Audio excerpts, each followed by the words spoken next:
My name is Albert Ruesga, and I'm President and CEO of the Greater New Orleans Foundation, and we are the community foundation for the Greater Metropolitan New Orleans area.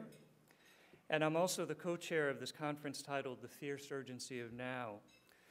We're delighted to have you in our beautiful and extraordinary city. And this is a very special city. Do you agree? Yeah. All right. If you don't, you will soon. When I first used to visit New Orleans, and even now when I come back to it after having been away, it puts me in a very, very good mood. What you see on your screens is what happens inside my head each time I come back to New Orleans. It's mostly empty space and water, and I love water.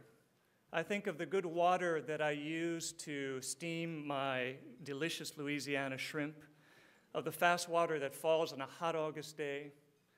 I imagine how thousands of years ago, the fast waters of the Mississippi emptied their sediments into a bay just to our north that would someday become Lake Pontchartrain.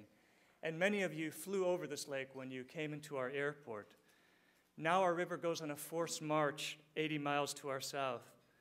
I think of the slow water of the bayou, the slow water of the neighbors' swimming pools I sneak into under the cover of night. I think of the water that flashed across my TV screen just 5 years ago when Katrina blew ashore, of the angry water of the storm and the still horrifying water of the flood. I think of holy water when I remember those who lost their lives and their homes, when I saw the hungry ocean gain advantage on the kingdom of the shore. I think of the water of baptism, the water of purification.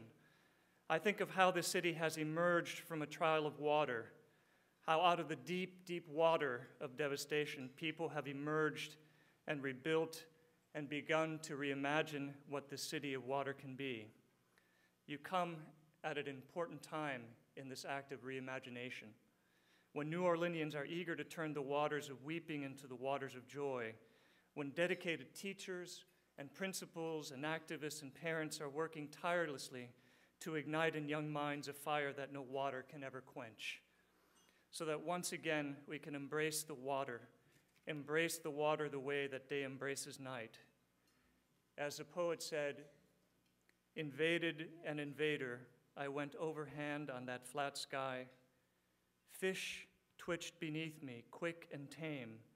In their green zone they sang my name, and in the rhythm of the swim, I hummed a 2/4 time slow hymn. I hummed, Abide with me. The beat rose in the fine thrash of my feet, rose in the bubbles I put out slantwise, trailing through my mouth. My bones drank water. Water fell through all my doors. I was the well that fed the lake, that met my sea, in which I sang, Abide with me.